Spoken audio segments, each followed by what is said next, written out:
தாவேக 2ஆம் ஆண்டு துவக்க விழாவில் பங்கேற்க விஜய் புறப்பட்டுள்ளார். அண்மை காட்சிகளை பார்த்து வருகிறோம். இன்றைய தினம் தாவேக கட்சியின் 2ஆம் ஆண்டு துவக்க விழாவானது மாமல்லபுரத்தை அடுத்த பூஞ்சேரியில் நடைபெறுகிறது. அந்த விழாவில் பங்கேற்க விஜய் புறப்பட்டுள்ளார். சென்னை நீலாங்கரையில் உள்ள வீட்டிலிருந்து விழா நடைபெறும் ரெசார்ட்டிற்கு விஜய் புறப்பட்டுள்ளார். காட்சிகளை பார்த்து வருகிறோம். தாவேக 2ஆம் ஆண்டு துவக்க விழாவில் பங்கேற்க விஜய் புறப்பட்டுள்ளார்.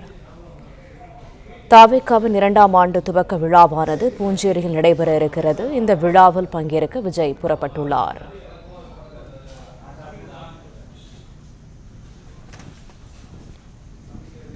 கூடுதல் தகவல்களை தருகிறார் எமது செய்தியாளர் ராஜகுமரன். தாவேக 2ஆம் ஆண்டு துவக்க விழாவில் பங்கேற்க விஜய் புறப்பட்டுள்ளார். முழு விவரங்கள் என்ன? தமிழக வெற்றி கழகத்தினுடைய 2ஆம் ஆண்டு தொடக்க விழா மாமல்லபுரம் அருகே இருக்கக்கூடிய பூஞ்சேரியினுடைய தனியார் நட்சத்திர விடுதியில் பிரம்மாண்டமாக இன்று நடைபெறுகின்றது.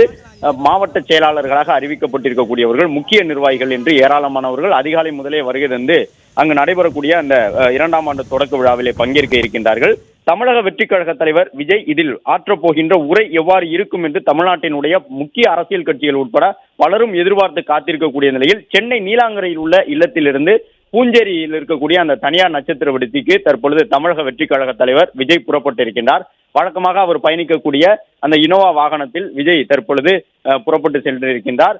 விஜயோடு சேர்த்து அவர்களுடைய முக்கிய நிர்வாகிகளும் அந்த காரில் சென்று கொண்டிருக்கின்றார்கள். பொதுச் செயலாளராக இருக்கக்கூடிய ஆனந்த் உள்ளிட்டவர்கள் இந்த நிகழ்வில் பங்கேற்று உரையாற்றுவார்கள் என்று ஏற்கனவே தெரிவிக்கப்பட்டிருக்கின்றது. விஜய் தமிழக வெற்றி கழகத்தினுடைய அரசியல் கூட்டணி எவ்வாறு இருக்கும், 2026 சட்டமன்ற தேர்தலை தமிழக வெற்றி கழகம் எவ்வாறு எதிர்கொள்ளப் போகின்றது என்பது தொடர்பாக சில முக்கிய அறிவிப்புகளை இன்று வெளியிட இருப்பதாக தமிழக வெற்றி கழகத்தின் நிர்வாகிகள் கூறியிருக்கின்றார்கள்.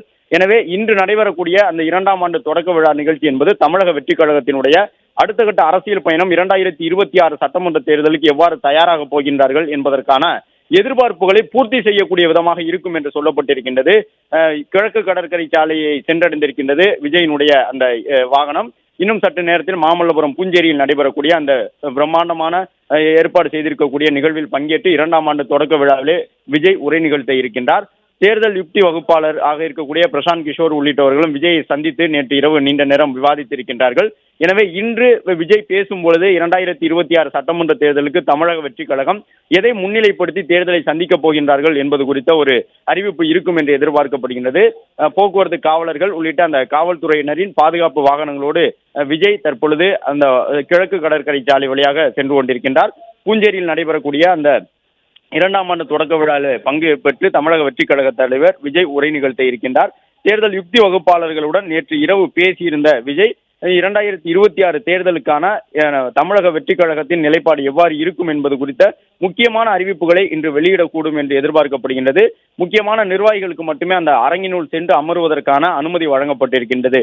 அதே நேரம் தொண்டர்கள், நிர்வாகிகள் என்று பலரும் தமிழகத்தின் பல்வேறு இடங்களில் இருந்து வந்து குவிந்திருக்கக்கூடிய சூழலில் அவர்கள் அனைவரும் தமிழக வெற்றி கழக தலைவர் விஜயினுடைய வருகையை அவளோடு எதிர்பார்த்து தற்பொழுது பூஞ்சேரி பகுதியில் காத்திருக்கின்றார்கள்.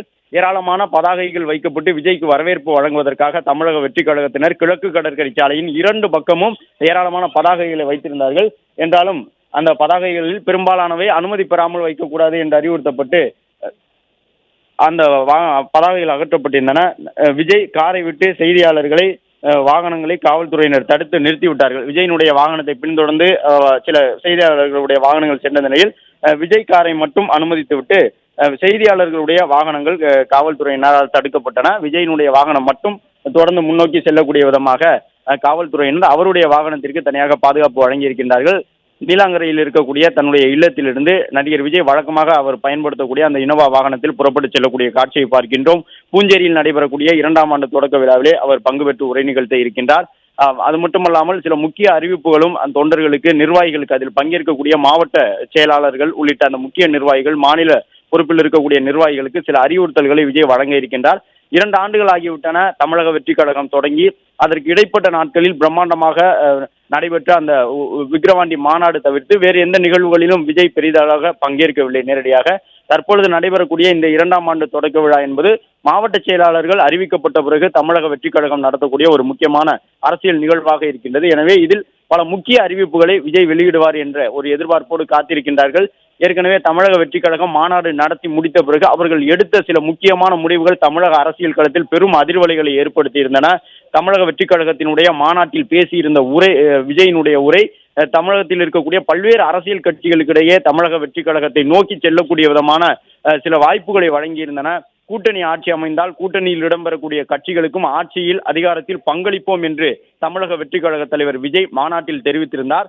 அதுவே ஒரு மிகப்பெரிய சலசலப்பை இரண்டு முக்கிய கூட்டணிகளிலும், அதாவது திமுக கூட்டணி, அதிமுக கூட்டணி, இரண்டு கூட்டணியில் இருக்கக்கூடிய கட்சிகளும் விஜயினுடைய தமிழக வெற்றி கழகத்தை திரும்பி பார்க்கக்கூடிய விதமாக விஜயினுடைய அந்த மாநாட்டு உரை அமைந்திருந்தது. இந்த நிலையில்தான் அதன் தொடர்ச்சியாக பல்வேறு நபர்கள் அதிமுக உள்ளிட்ட கட்சிகளில் இருந்தெல்லாம் விஜயினுடைய கட்சிக்கு தமிழக வெற்றி கழகத்திற்கு சென்று இணைந்து கொண்டிருக்கின்றார்கள். அதே போன்று பல்வேறு கட்சிகளில் திராவிட முன்னேற்ற கழகத்தில் இருக்கக்கூடியவர்களும் விஜயினுடைய தமிழக வெற்றி கழகத்தோடு பேசி வருவதாக தாவேகா நிர்வாகிகள் தெரிவித்து வருகின்றார்கள். எனவே இன்று விஜய் என்ன மாதிரி உரை நிகழ்த்துவார் என்ற எதிர்பார்ப்போடு தொண்டர்கள், நிர்வாகிகள் காத்திருக்கின்றனர்.